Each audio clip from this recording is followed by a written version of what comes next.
Right, so my little brother recently bought himself a Porsche 911. I say little brother, he's like 27, I'm 32. It makes him little compared to me, I suppose, but he might not be little compared to some of you lot. But yeah, massive achievement in life, Porsche 911. It's a beautiful car. He's given me the keys for a couple of days in it, and I thought it'd be rude not to get a video done on this car on my channel. So today, we're going to be doing a video. We're going to go for a little wander around it, go for a little drive in it, and maybe try and do draggy times at the end. Maybe not. We'll see how we get on this Porsche 911 Carrera S.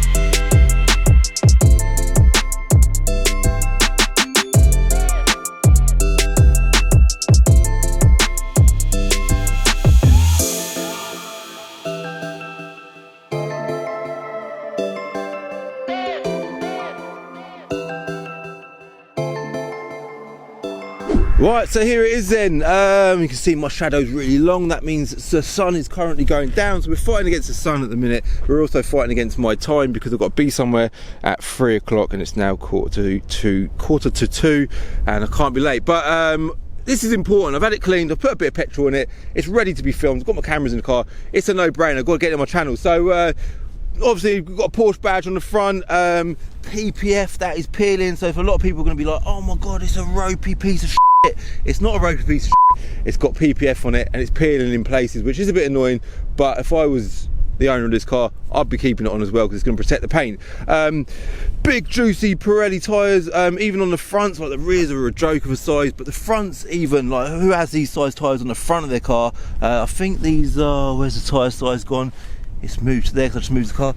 2 4.5s on the front, are 20-inch wheels, and then on the rear we've got 2 9.5s. They're big beastly tyres, and they are surprisingly good at putting grip down, despite the fact we've got 400 bhp, not under the bonnet, in fact under the rear there. And I'll talk about the engine when we get in the car in a sec. Hello, you right? Yes, sorry about that little distraction there. She thought I was an intruder. I'm not an intruder, I'm just a guy trying to film a Porsche in a rush. So as you come around the back here, it's a 991. They have facelifted them to the 0.2 now, but it's got the nice rear lights at the back. Obviously they've improved on the later cars, but it's a lovely looking car. It's a traditional classical Porsche shape. They've not changed the shape of these cars too much since the day they were bloody born. A lot of people criticise that. I quite like that. I think that's quite good. To why fix something that ain't broken? As you come inside, interior, it's a PDK gearbox. The gearbox is bloody amazing, by the way. It's obviously got the PDK steering wheel. It's got the, I think it's the sports chrono pack. It's got the little clock on the top there. Don't take my word for it, but that clock either way is a nice little touch on the dash. So what we'll do is, like I say, I am in a bit of a rush. In fact, before I tell you that I'm in a rush again for the 4th time or 5th time, whatever it is, I'm going to show you the huge back seats that you've got in this car. They're for massive people with long legs, and if you do that, you're going to squash their legs. So really and truly, it's pointless, but it does get sold as a 1 second. You won't hear me this way. That's better. I needed to spin the mic around so you can hear me, but it's kind of like getting a 2-bedroom house and splitting 2 of the bedrooms into 2, making it a 4-bedroom house, and then saying to the estate agent, yeah, I've got a 4-bedroom house though, and them saying, do you know what, it is a 4-bedroom house. That's pretty much what they've done with this car. It's definitely not a 4-seater car, but they've kind of just got that little bit of space behind the seats there, thrown a couple of chair looking things behind the front seats, and said, yeah, we've now got a 4-seater car. But forget about that. You don't care about back seats. You don't even care about a passenger seat. If you're buying this car, you're buying it for you as a driver. And trust me, whether you buy this one, a Carrera 4S, a 911 Turbo, a Turbo S, a GT, whatever, any Porsche, you get in the driver's seat of it, it is made for you as a driver. And I'm not gonna demonstrate that, but I'm gonna go out for a little drive and explain my feelings on Porsche as a brand and the way this car drives. All right, so let's get on the road.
First, let's get that bloody woolly hat off because it's warm in here.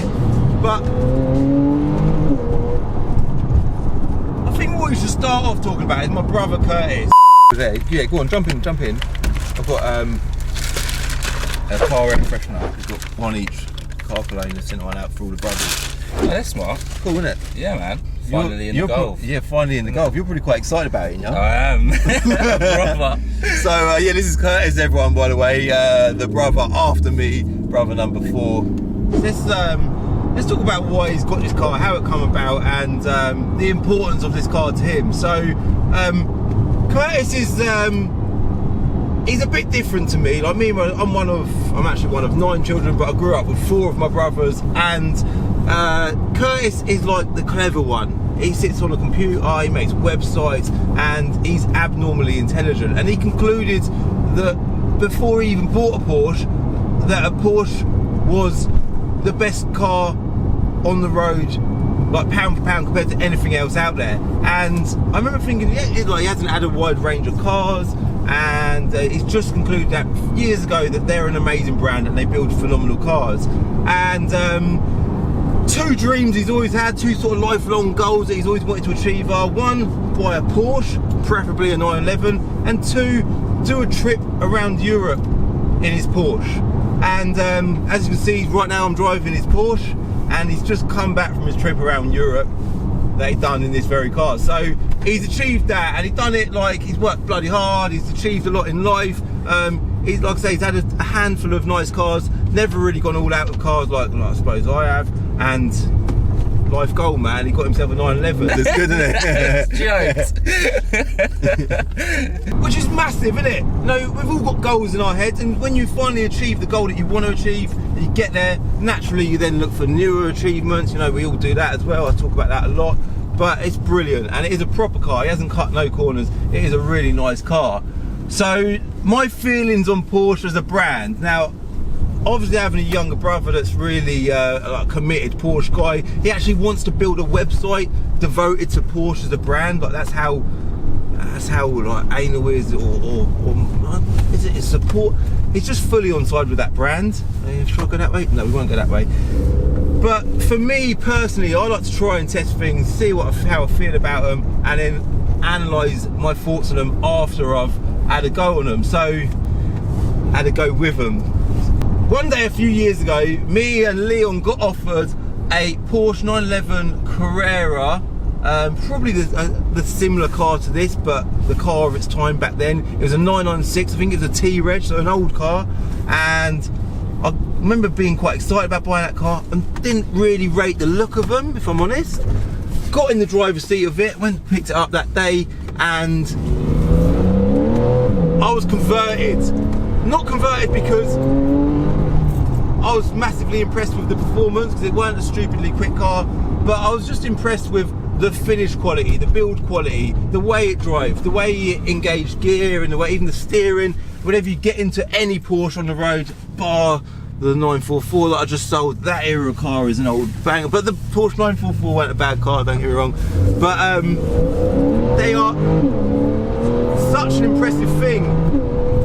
And from that day onwards, I've loved these cars. So I do fully get why people absolutely adore the Porsche brand.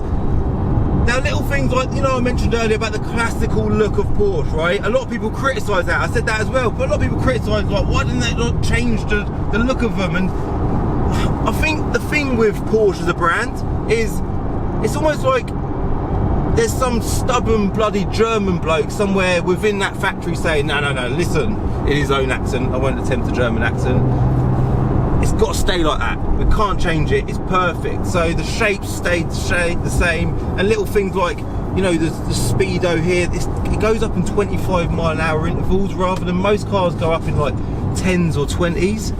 Why on earth does it do that? And then the paddles on the steering wheel. So over here we've got these paddles, right? And if I'm honest, like if I'm really brutally honest with you, I don't like it. I don't like the fact that, like, we've got this PDK steering wheel, a lovely steering wheel. It's got the PDK thing across the top here, and something else is steering wheel off, as if you press the Sports Plus button or the Sports button or whatever you do with these buttons down there, you've got a little display on the steering wheel that tells you what you're doing with them buttons, which is also impressive, yeah?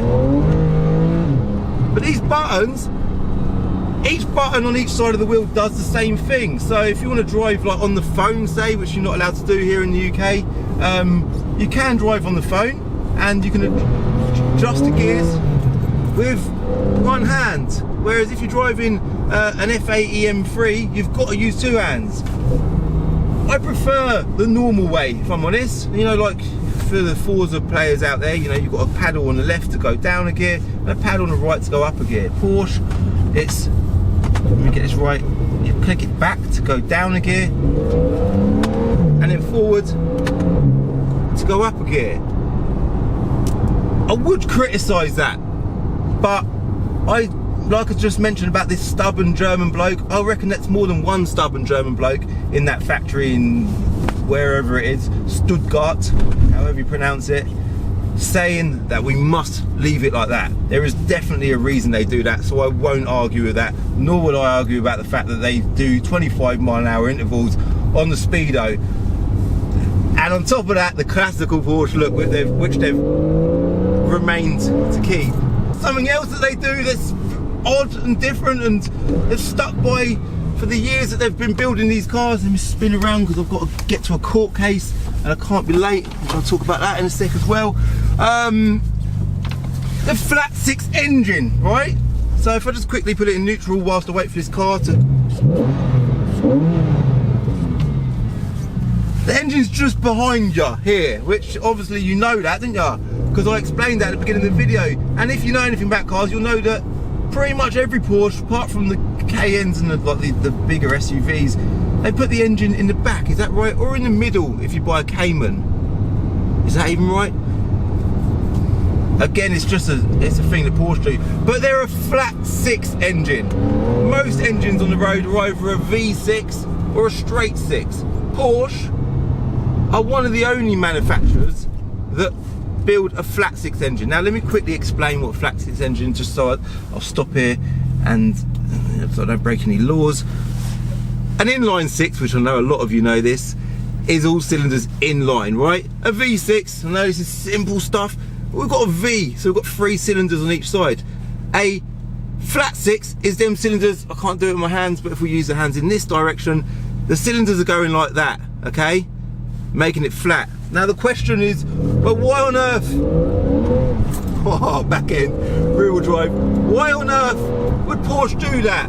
Now apparently the reason why they do that is because it keeps the centre of gravity low and even, and by putting the engine in the back, it puts the weight of the engine over the rear wheels. When you combine that with the big fat rear tyres, you actually get a hell of a lot of traction. So there is lots of, although not today, there is lots of logic behind all of this madness, behind that Porsche brand. Get your words out, Cav. Porsche brand. And do you know what? If you've never been in the driver's seat of a Porsche, trust me, when you get in the drive, I say this about a lot of cars, I know, but every car's got its own character, its own quality. For me, I'm a bit big for a Porsche. I'm quite surprised how much room I've got in here, to be fair, but like I said earlier, it's sort of somewhere in the middle, towards the beginning of this video. This car is made for you, the driver. This is a second car, and what a bloody good second car it is.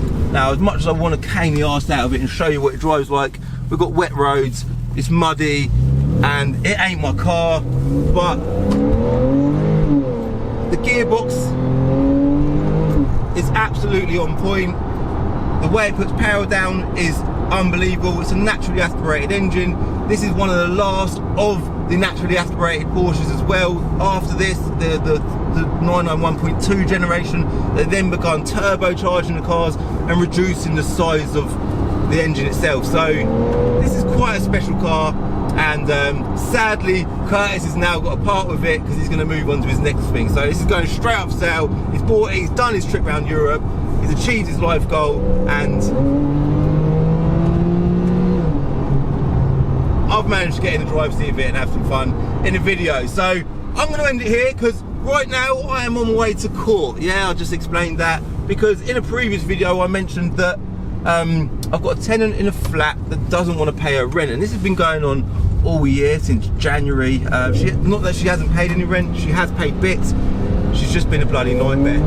And today's court case is about, I'm trying to evict her, but she doesn't want to go. So what she said is she'd like the eviction postponed until she's in a better position in life. So yeah, that's why I'm in a rush, because I've got to get to this case. So thank you very much for watching. If this video has made it as the Christmas Day upload, which I think it might well have done because I haven't got anything filmed right now, if it has, for those that celebrate Christmas, I want to wish you a very Merry Christmas. I hope you have a great Christmas period. For those that don't celebrate Christmas, Happy New Year to you lot, man. I've had a great year on my channel. Literally, this last 12 months, this time last year, I pretty much didn't have a channel, and this Christmas I'm going to celebrate it with a big following of great people. I don't receive no negativity at all. I receive nothing but love and support.